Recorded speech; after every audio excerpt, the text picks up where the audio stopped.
hit. Yeah, I'm tripping off that funk jump like you want it. My opponent's never on it. I ain't thinking about tomorrow, only thinking.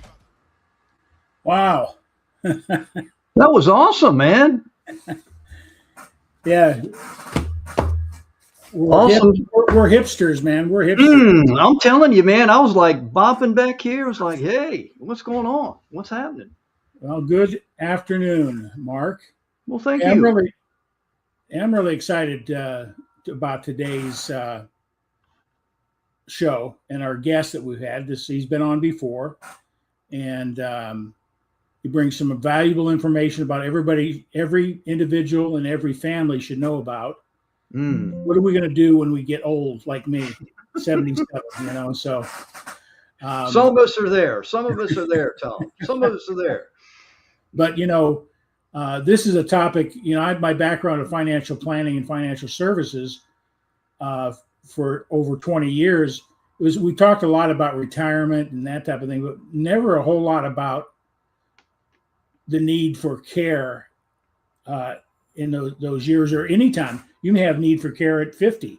You have a health issue or something come up, and you may need assisted living type situation. So we've got the one and only Dan Altmire, the author of the book, and I'll let him talk about his book, how to get his book, those type of things. Welcome back, Dan. I'm going to bring you on stage. There you are, bud.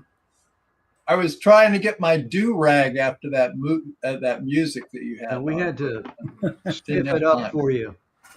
We had to go like hardcore, man. That's the way we roll here. It was great. It woke me up. Good. And we've already got a few people looking in right now. Let's see what we got going on here. Mr. Brooker. Robert Brooker, old Canada is here. Thank you, sir. Welcome, Robert. And tag and share Eric this out here. Bam is watching, man. He's watching us. Eric Bam is watching us. You can make a comment, Eric. It's okay. We do want to get you on here as well. But, Dan, it's really good to have you here. I will hold up the book. We're going to talk about not everything in here. We'd be here for probably a month or something. But some of these things in here apply to me personally because we're going through it right now. And Tom brought up a great point. I kiddingly say I love the page 5 when you say who's going to take care of mom and dad. We're going to stick them in the garage. I've heard that stated before. What are we going to do with grandpa? Put him in the garage. We got this coming over. But we kid about these things. And I always tell my wife, be cool to your 2 sons because we have one that's 25 and one that's 29. And eventually they're going to take care of us, whether you like it or not. And I think your book puts everything in perspective, how you prepare for that day, because it's inevitably going to happen unless you leave the face of the planet real quickly. And but even Tom mentioned it can happen even before you get 80, 90 for some people because they have health issues.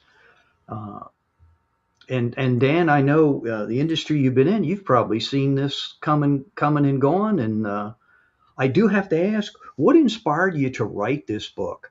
I mean, what triggered like, hey, I need to put this material out here because.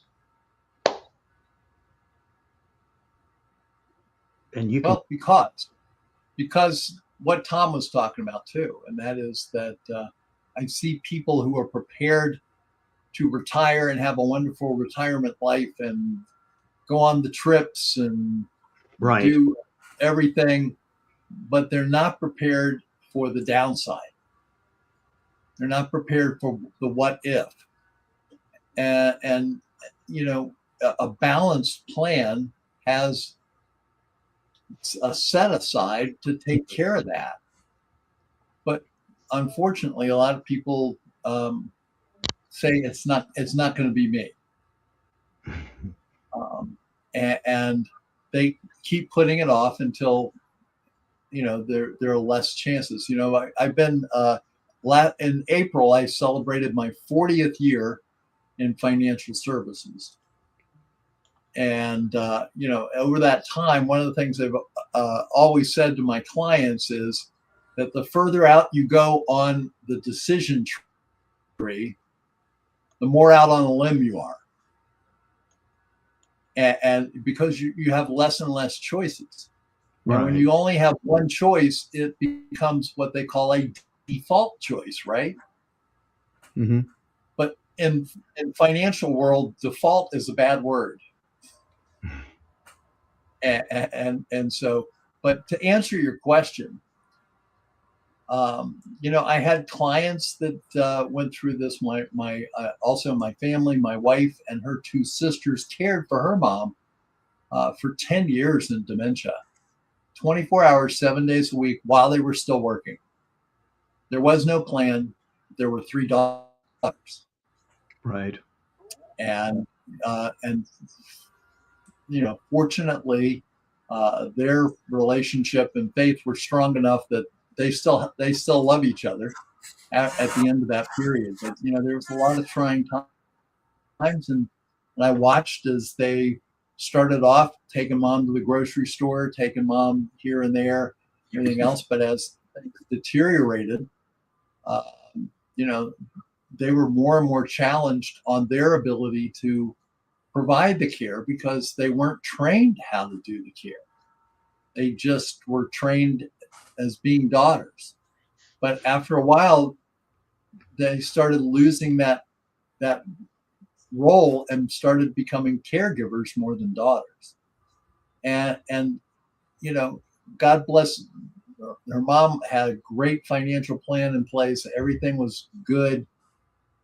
She was meticulous in her record keeping. She did everything great, but then she became unable to do that. And so a lot of people say, well, as I become over this time, I'll recognize it and I'll make sure everything's okay. It doesn't necessarily work that way. And so I saw this in clients. I saw this in my family. Right. I started looking at long-term care because so many people are familiar with the long-term care insurance policies that we sold in the 90s and the early 2000s,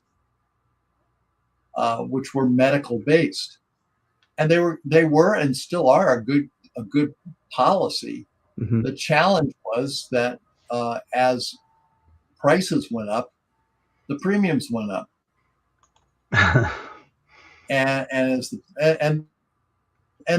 That's nothing wrong with those policies because they're based on health insurance. You're not paying the same thing for your health insurance at age from the year 2000 to the year 2025. People are paying a lot more for health insurance, and so the model was just there, and then all of a sudden, a lot of companies started pulling out of that type of insurance, and so people were thinking, that's the dying industry. Nobody's offering long-term care options anymore. And I started studying it, and I found that there's so many options out there now, and people just don't know what's available. And so I felt called. I was actually writing a book that I'm still working on, which is titled "Significant Longevity," where I was looking at 3 areas. One is that if you're still here, you have a destiny that's still available to you. Whatever you've accomplished or not accomplished before, there's still something that you bring a unique talent to the world that you can make a difference. Right. The second is building a legacy, having a legacy that you can leave to the world, a legacy that you can leave to your family, whether that be playing with your grandkids or whether it be memorable moments, writing a book or whatever. And then the third is assuring your dignity. Mm-hmm. And as I was going through that, I was just pulled to the assuring your dignity because I felt there are other people talking about that other stuff. And I think I can add something to that in my book. But there are not a lot of people talking to people, telling them about the options that are available to them to assure their dignity. Yeah. And assuring your dignity is different than insuring your dignity.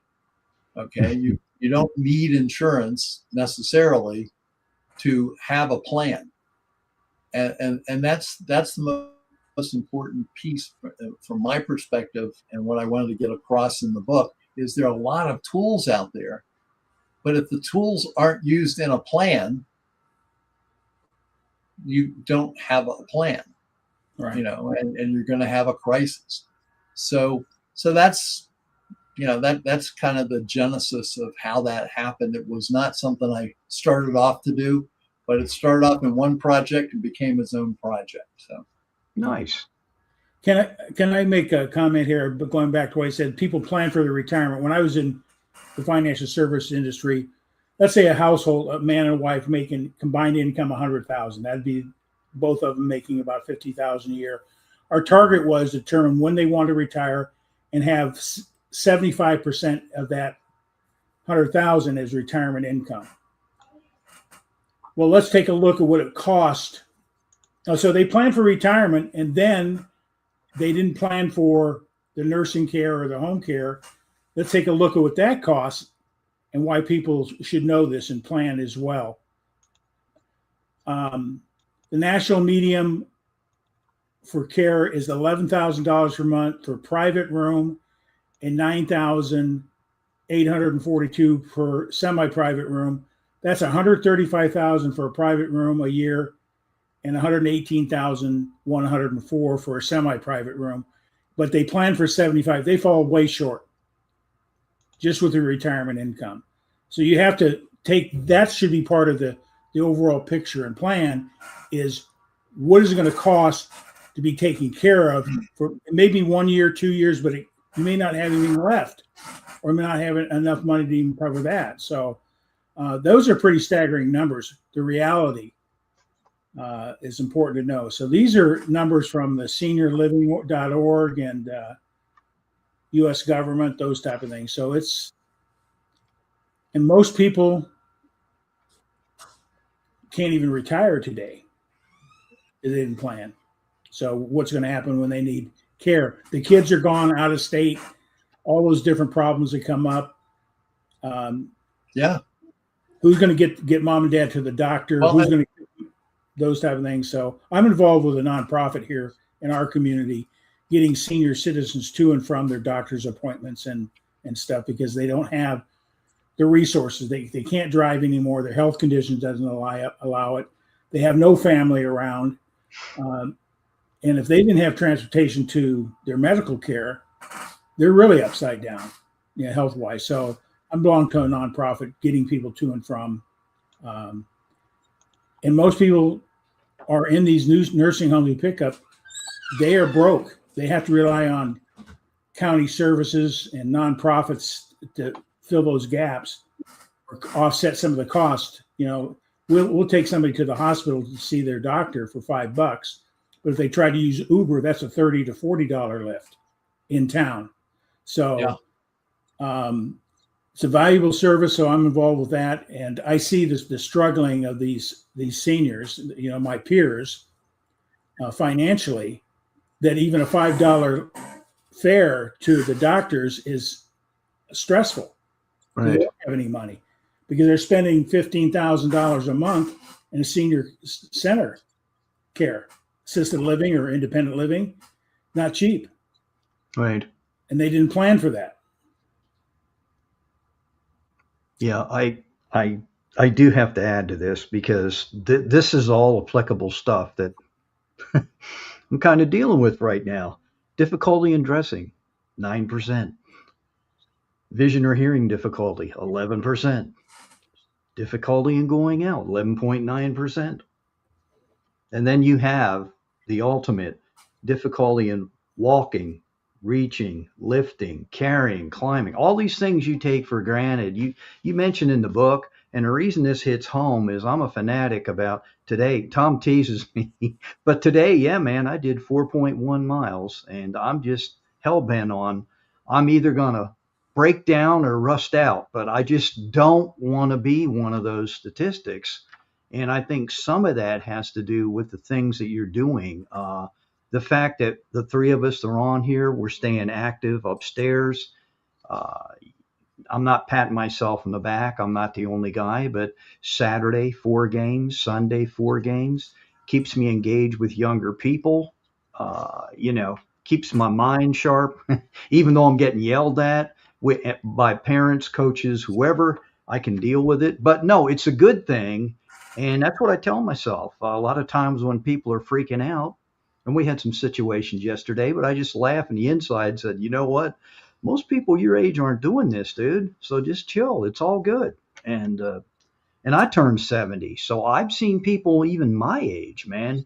You mentioned about retirement, Dan. They got everything in line for that, and now they're taking the trips, doing whatever, and then along comes a hiccup that they didn't plan for from a health perspective, and that's scary stuff. And I think the reason I look at it more is some of my friends are no longer on this planet.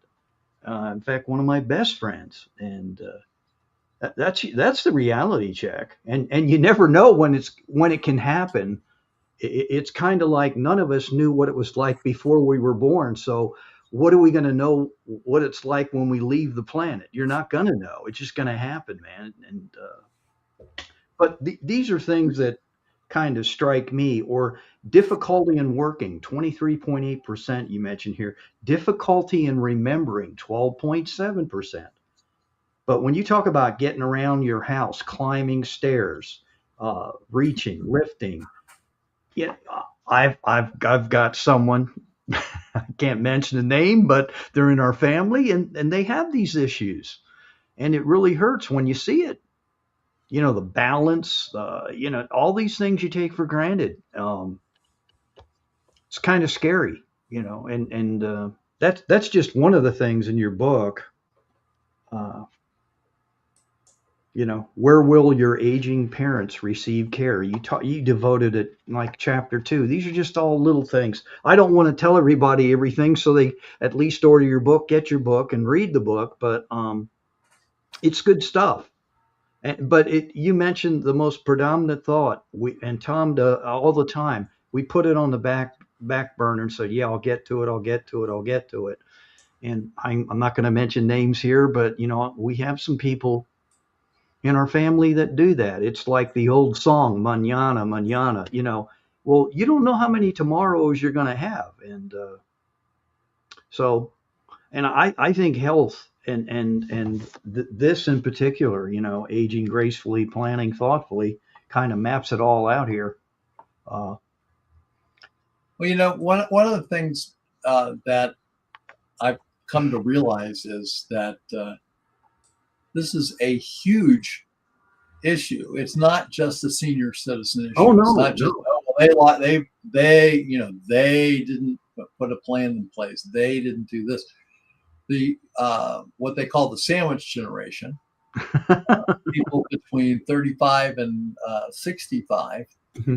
who are dealing with their parents, but they're working, and they may have obligations with kids or adult kids that need care,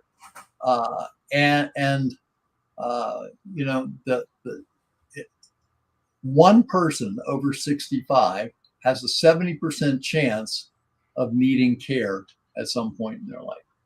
If you have a couple that are living together, then you're looking at a combined risk of at least one of those people needing care of 90.1%. If you have 2 parents and 2 in-laws, you're now at 99.1% chance that at least one of those people is going to need care.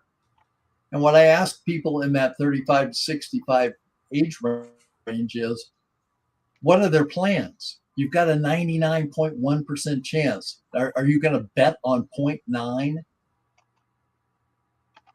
And they look at me like, I never thought of that. But you have to, because, if you care about your parents, or even if you don't care about your parents, you're still going to be involved in the process. and they're without a plan, they're at risk. And maybe at one point, I've heard this so many times when I ask people who are over 65 or approaching that age, what's your plan for care? Oh, my daughter's going to take care of me. Where does your daughter live? She lives in Idaho. Okay, well, what does she do? Oh, she's a vice president of a mining company.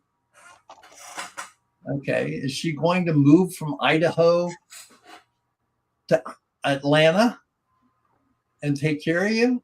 Right. If she does, God bless her. But what does that do to her retirement? What does that do to her options for her future? If she takes off 2 years to take care of you, and is there funding to take care of you also? Because just because somebody is able to show up doesn't mean that they're able to care for you, because they're not trained. And so there's so many issues for the sandwich generation to deal with, and yet unless you talk to people about it, unless you share with them the risk that they're facing, not just that their parents are facing, but that they're facing in this, most people have never really. I mean, I hear this all the time when I'm talking to people. I never thought of that. But you know who does think about that? The people that employ those people. Because they're at risk too. In the United States, there's estimates between $33 and $55 billion of lost productivity is going to happen this year due to caregiving issues. Right. At the workplace. And somebody who's working 15 to 35 hours a week on either managing or providing physical care for an aging adult, or even a spouse that may have been in a car accident, may have ALS. We just had Lou Gehrig's day last week. We have there's so many issues, and it's a global issue from all parts of the economy, whether it be people who are over 65, whether it be the children of those people, or whether it be the people that employ those children of those people.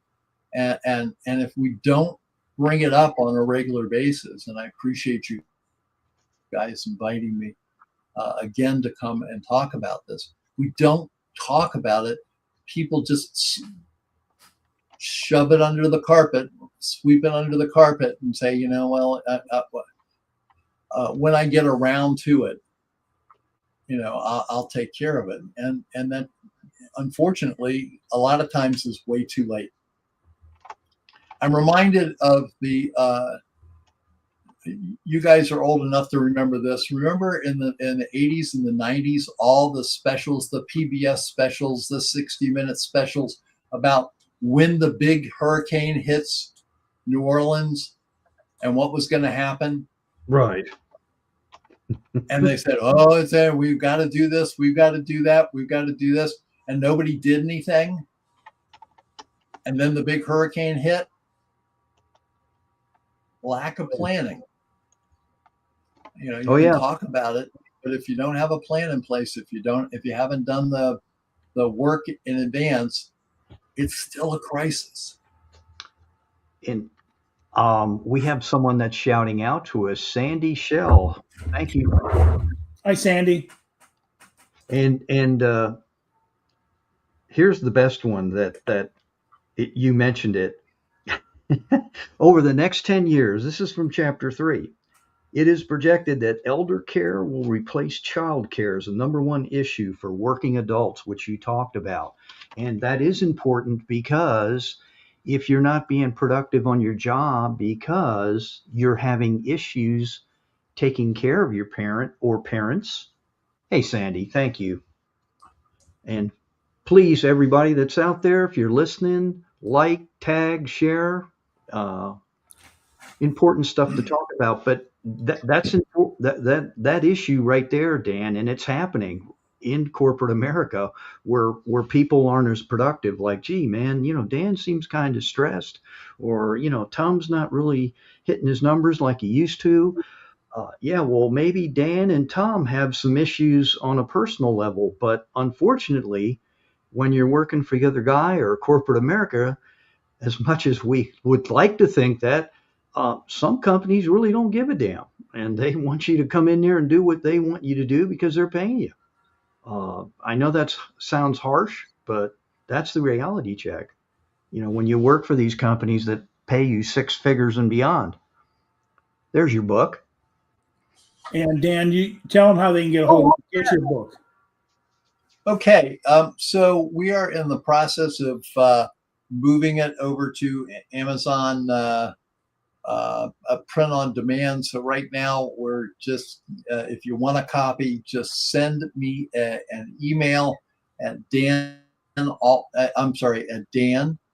at championhumancapital.com. Dan at championhumancapital, that's capital with an A.com. And normally it's $29.95 for the book, but if you mention that you were on this call, on this whatever this is, webinar, if that I will send it to you for $10. We'll work that out. That's cool. Good, thank you. Appreciate it, Dan. Thank you so much for doing that. My pleasure. It doesn't help me if the copies that I have left are sitting in the garage. So it helps you, and that's the most important thing for me. There, I got it. Is that correct? Dan at championhumancapital.com. That is correct. Oh, let's see. Perfect. Okay. Yeah, tag and share out there. This is a topic that's no one's immune to. On a personal basis, your family, you may be involved, like Mark is right now, starting that process of taking care of, potentially having to take care of somebody that hasn't planned, or whatever the case may be. It's so important. Dan, what would you recommend for anybody out there as far as establishing a plan, a financial planner, a trust, a will? Well, it all depends on, where you are financially, trusts, but certainly you want to have a will, you want to have advanced directives, you want to have a power of attorney, both a medical power of attorney and a financial power of attorney already placed. And you need to have those in a place where people know where they are. And here's something that a lot of people don't think about. You need to have your passwords available for your available for whoever's going to be taking care of you. They need to know how to get into your accounts. They need to know how to open your computer, how to get onto your cell phone, how to keep posting your Facebook posts, whatever. But it's a minor thing, but it's a major thing when there's a crisis. Yeah. And you need the older you get, the less you need to be concerned with your privacy, and the more you need to be concerned with what if this happens. And I'm not talking about posting all your passwords and account numbers online. I'm just talking about having a plan in place and a place where people can get that information that are taking care of you. That whoever is designated for those roles. But also, you need to have people who are bought into having those roles. I'm going to talk to this person. I'm going to talk to that person. No, you need to get that done. So there are things in the book that go over what you need to do. There are attorneys that do this. There's software that does a lot of this stuff. You can, most states, you can do a very simple will by just going online and doing an online will. I'm not suggesting that you don't use an attorney, but it's important to have things in writing and to be to have your wishes there. Also, advance directives are very important. What are your wishes so that people will know that in advance?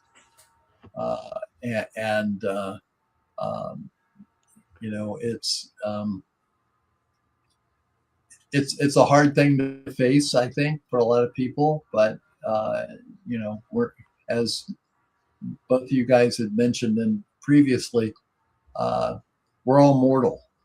Come on now. Hey.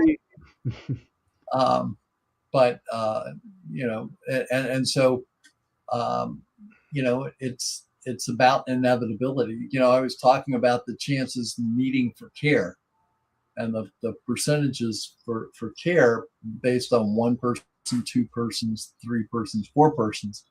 But the opportunity and the chance for death is 100%. And so, you need to have those things taken care of, but you need to realize that most people just don't go to bed and then not wake up the next morning. You're in bed 100% good, and then all of a sudden you're there. More and more people are getting Alzheimer's and dementia, which you can be very healthy, but not know who you are anymore. Yes. What do you think's creating that? Just from your, you know what? I'm just a technician. I'm here to help people deal with it. I'm not going to postulate on what or who or right. Whatever. Right? That's secondary. The fact is that it's out there and that it's more prevalent every year. And so, again, you can say, oh, well, I'm not going to be in the 99.1% chance that somebody's going to need care of my family. Or you can say, what if? And am I prepared? By the way, in the new options for long-term care, the asset-based options, if you don't need long-term care, that money that you put in can still go to your estate, still go to your beneficiaries. Okay. So you don't need to worry, oh, well, I'm going to just put this money and throw it away in insurance that I might not need. No, if you don't need it, there are beneficiary benefits on those asset-based plans. And by the way, one of the other things that you hear a lot from people is, oh, I can't qualify. There are plans that you can qualify for even if you're in care. And so there are options out there. The key is, if I'm looking for legal documents, I want to talk to somebody who's legal. If I want to talk to somebody about options for long-term care, I don't want to talk to a generalist. I want to talk to a specialist. I want to talk to somebody who's written a great book called Aging Gracefully, Planning Thoughtfully. I want to talk to somebody who specializes in long-term care because they're the people who deal with it every day. I love my personal care physician, my regular physician. But if I'm going to have heart surgery, I want to go to a Sure. heart surgery. Absolutely. And so, this is not a knock on a financial planner. This is not a knock on a fee-only fiduciary. This is not a knock on a standard insurance agent. I'm just telling you that there's an art to this, and there's an ever-changing environment where there's more and more things available, more and more options available, and it's not a default type of situation where you either buy a health-based insurance policy, qualify for a health-based insurance policy, or you have nothing and you self-fund. There's a lot to it. So I would say, look to a specialist that specializes in long-term care. Hey, Dan, I got a quick question for you. And I know you probably experienced it, maybe not personally, but you've seen things. What do you think about the caregiver that's a family member? You mentioned in here about even they need a break. What do you notice about that process? Does it work? Well, I think especially at the beginning of long-term care, at the beginning of the need for long-term care, that family caregivers are a very important part. And I think I don't remember what the exact number is, but over 60% of the people in their first year of long-term care are receiving care from non-trained caregivers, family caregivers, other neighbors, people like that. So it's not necessarily a bad thing, especially at the beginning, but at some point the curve can change, and the need for skilled care or semi-skilled care it becomes evident, or maybe even that I have a client that the husband is about 260 pounds and he's about 6'4", and the wife is 5'2" and maybe 100 pounds. I don't know. She's in good shape, but she's not built up. And I said, "How are you going to? Who's going to give care?" And she said, "I'm going to care for my husband." I said, "How are you going to pick him up if he falls?" She said, "I hadn't thought about that." And so there are opportunities for family care, but I will tell you this, that in couples where there is family care and the family caregiver is the primary caregiver, typically what you find is that their mortality, that they start to deteriorate, and that their mortality, their life expectancy goes down. These are not fun statistics, by the way. I know. No one wants to talk about this, right? But it's about reality. The hurricane's going to come. Yeah. Or at least if Robert, it doesn't, at least you had prepared for it. When the levees broke, right? When the levees broke, exactly. So the other part of that is that, if people need care and you put together a plan, that plan is not the silver bullet. It's not going to take care of everything, but it's going to mean that you're not thrown into crisis immediately. There's still going to be issues to deal with. There's still going to be pain. There's still going to be grief. There's still going to be, I remember when Dad could remember this and what we used to talk about this. I can remember when Mom used to be able to go on trips with us, and whatever it is, all those things are still going to be there. But if you have a framework that you can work with, you're not going from 0 to 100 in one day. And I think that's the most powerful part of taking the time to put a plan together, is that now you have a framework. Yeah. Yeah, that train's going down the track. It's going through a lot of different towns, villages, and cities. And each one's going to bring but that train track doesn't go on forever. So got to plan for that. Yeah.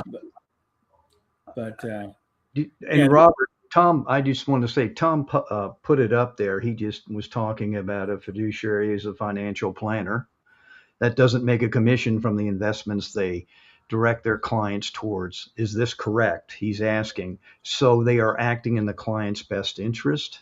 And that's a question as well. Robert's asking that question. So I would say a fiduciary role is that you're doing what's right for your client to the best of your knowledge, and they don't. In the United States, fiduciaries can earn a commission if they're a fee-based planner. They don't earn commissions. They charge a fee, but fiduciaries can be that. They just have to disclose. But everybody's supposed to be working for their client's best interest. That is a responsibility that's there. My point there was not to a dig at fiduciaries. I work with fiduciaries and partner with fee-based planners all the time. But the key is that they're good at what they do, and I'm good at what I do, and we can work together. Just like a fiduciary doesn't receive a commission when he refers somebody to a CPA. You need accounting help. So anyway, that's my thought on that. There's not everybody in the financial service industry has an obligation to do what's right for their clients. I'm on the in the leadership role with the National Association of Insurance and Financial Advisors on their National Grassroots Committee. And one of the things that we're very, very strict on is the fact that the client's needs are primary from top to bottom, and we always need to be thinking about that. But again, just because you have a license that says you can do something doesn't mean that you are the best person to do it. I was trained as a certified financial planner early in my career. I don't do investments. If somebody asks me questions about investments, I can refer them to a person who specializes in investments. So it's an important thing to find the right people, the right team. But the key thing, and I think Tom was getting at it earlier, is that it's not one person that you need; it's a team. Mm-hmm. Absolutely. And just like when you have when you get a diagnosis, there's a medical team that's going to work with you. There should be a retirement and long-term care team working with you to help you for your past. Boy, I really like this shot.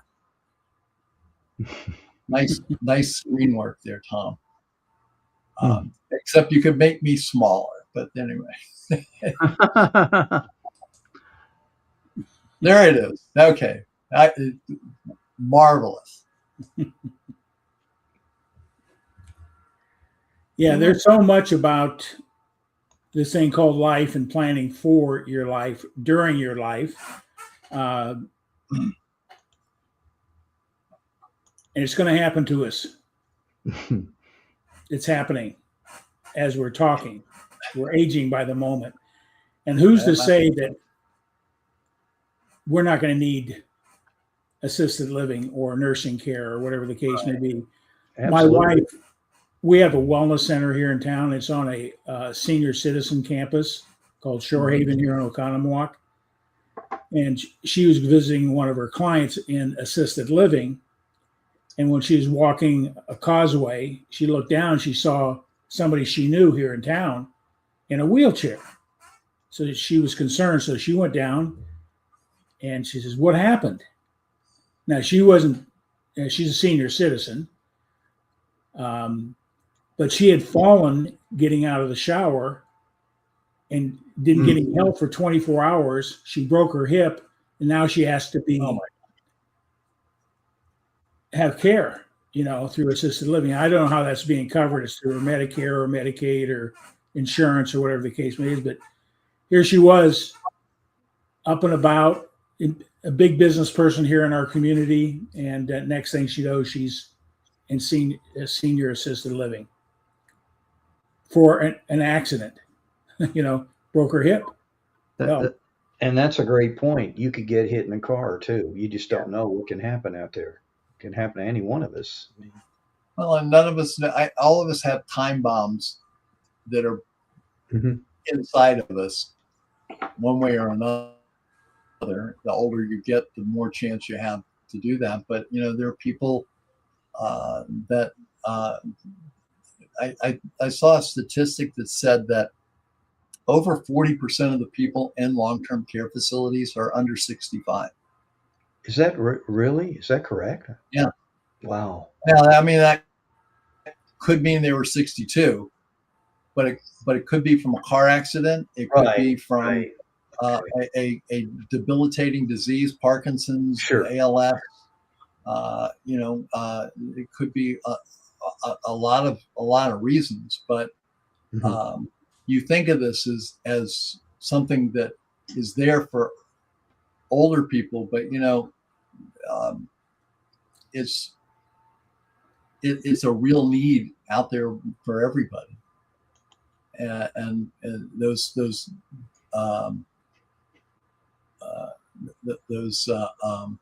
people who are 35 to 65 that are worried about their parents also should be worried and make sure they have their own plan. By the way, one of the easiest way to talk to your parents about a plan is to say, "Dad, here's my plan.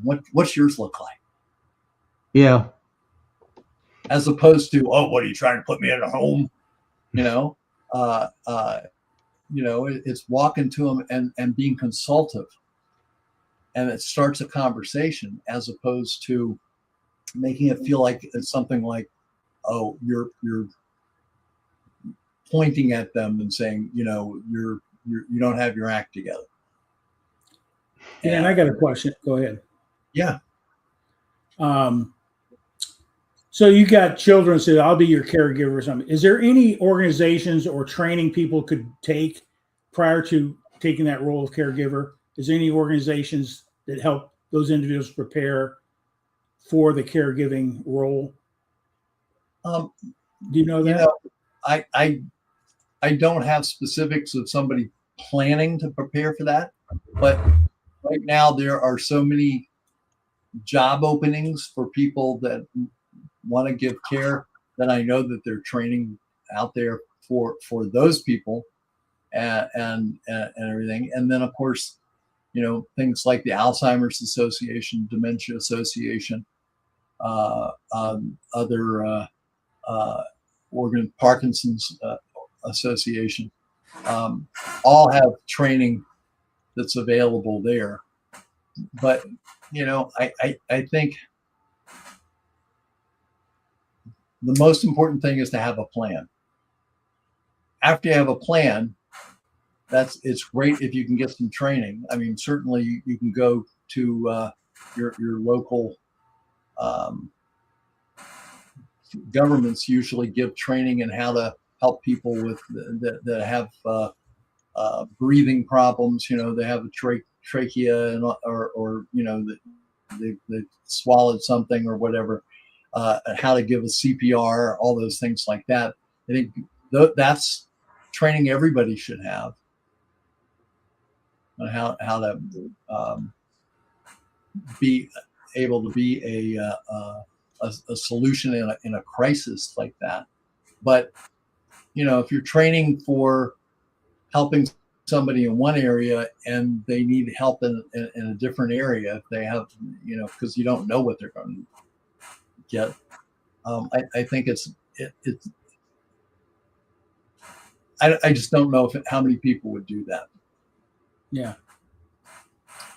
Just curious. Unless they have a specific need. Now, if you go to your doctor as somebody who's 65 plus and you're getting a CAT scan and all of a sudden they start seeing these things in your mind, in your brain that indicate that you may be headed for dementia or Alzheimer's. Yeah. And then maybe it makes sense for the family to start training for that, but or at least to be more prepared in that arena. But that's a great question, Tom, and maybe it's something that your wellness center or your ride sharing group could be the point of the spear on that. Yeah.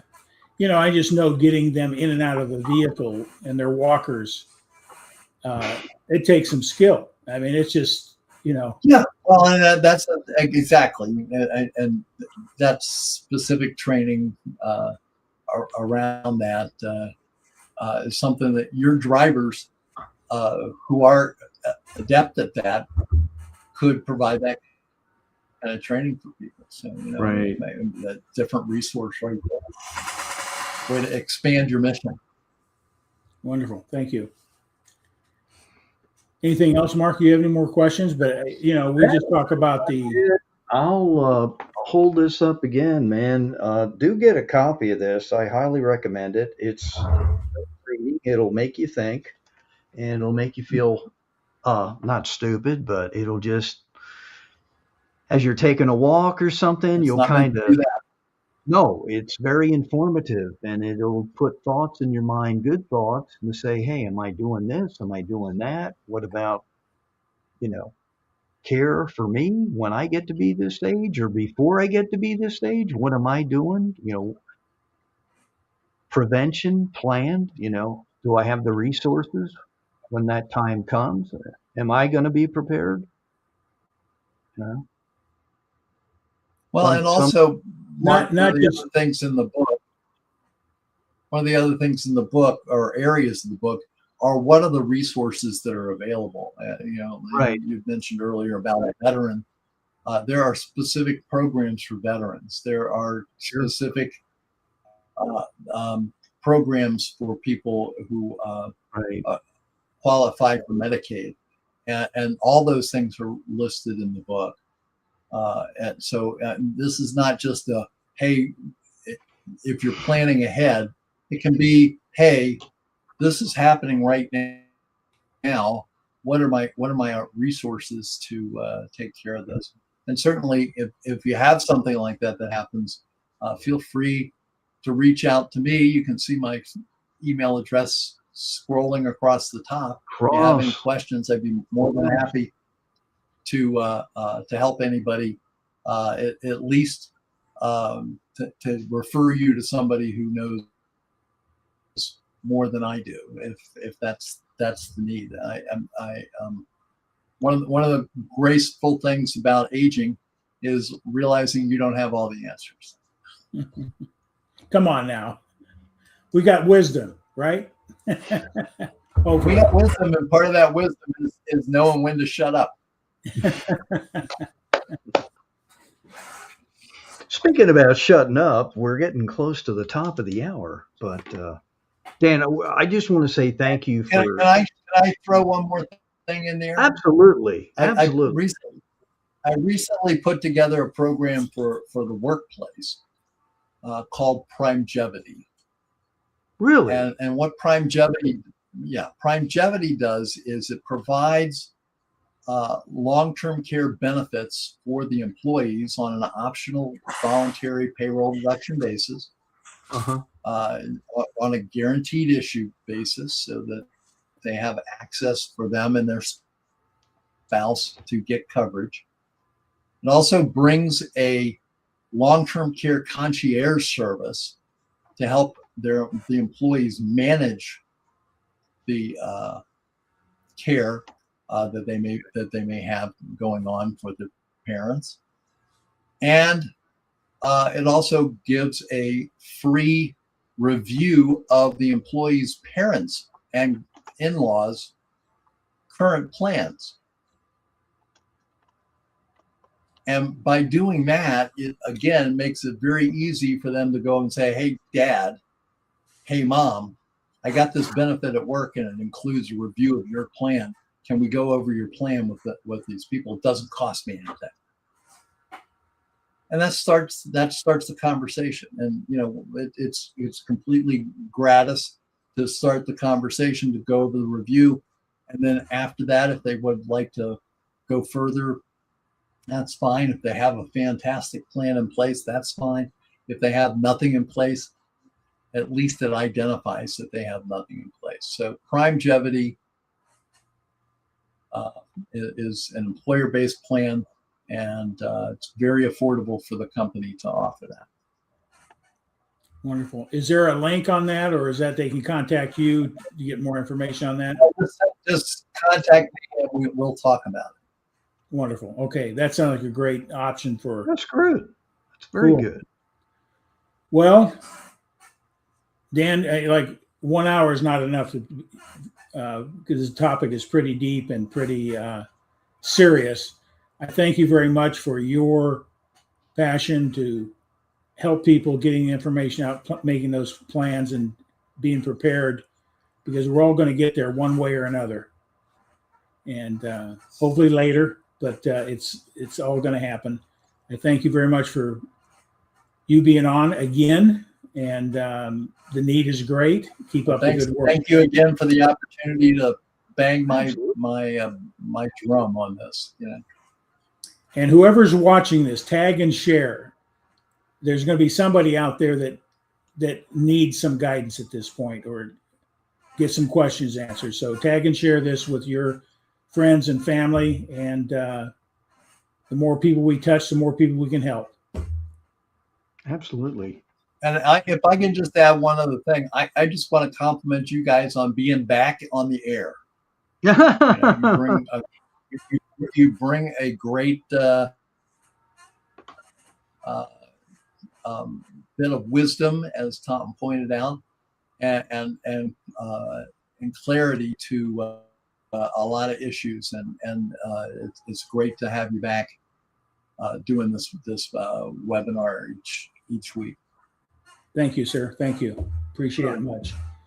We're here to help you, support you, and help those in our audience any way we can. And some of our stuff is not as serious as what we talked about today, but everything has a purpose. Serious. I would highly recommend, I'm just going to say this, and not because you're on the air, reach out to Dan. It's right up there. And send him an email, or he's on the different platforms out there. And I feel, don't be bashful in asking questions. I mean, he's written a book about it, and we're all going to have to go through this. You can run and hide in the bushes, but guess what? We're all going to get older. Each day we get older. There's nothing you can do about it. From the day you're born, it's a process, man. And my dad used to kiddingly say, I know you're going to live forever, and you don't have to worry about planning. My dad had a unique way of putting things, but he talked about things like this. I remember, and when he was in sound mind and body. So when it happened, it wasn't a big deal. Everything was laid out, planned, and we just executed. Yeah. Wasn't fun, but no one likes to see anybody deteriorate from a health perspective. I mean, who likes that? No one does. But at least with your book, you've got some ammunition there that you can refer to and get some answers and implement some strategies. Yeah, build a team. Start with Dan. Start getting a foundation and general understanding what's there today and what could possibly be out there as you go down the track of life. So, well, Dan, thank you much. God bless you. Keep up the good work, and Thank you. we'll do this again. Oh, absolutely. Super. All right, I'm going to put you in the back room, and you have a good evening. Always a pleasure to have Dan on. Oh, absolutely. Yeah, this is, me with my background in financial coaching and financial services. Yeah, we did a lot of planning for retirement, but we never took in the real heavy cost of aging. And that's it's double what people plan for retirement. The average person is retiring, $75,000 retirement income when they were making, supposedly, quote, you have less needs, less income needs. But when you look at the cost of, like I shared, it's double what you expect you plan for. So so I just encourage people to start planning today. It costs you more to put it off. Time value of money always comes into effect. So plan today so you can sleep better every night. That's what I'm going to say. Anything else you want to say, Mark? Be safe. That's what Robert says. Oh, thank you. Thank you, Robert. I just wanted to say one thing. That's a great point, Tom, that one thing to plan for your retirement, and then it's another, you got to deal with the part of your life as your parents get older. And, that may affect you financially too, depending on your situation. You never know. So yeah, it's going to have ripple effects on everybody financially in the family. Yep. It's not just mom and dad. It's the kids, it's the nieces, nephews, grandkids, which were part of maybe that legacy that Dan was talking about. It's going to be affected financially. And if you can plan for it to protect that legacy, go for it. So with that all said, tag and share. God bless everybody. Have a great evening, and we are out.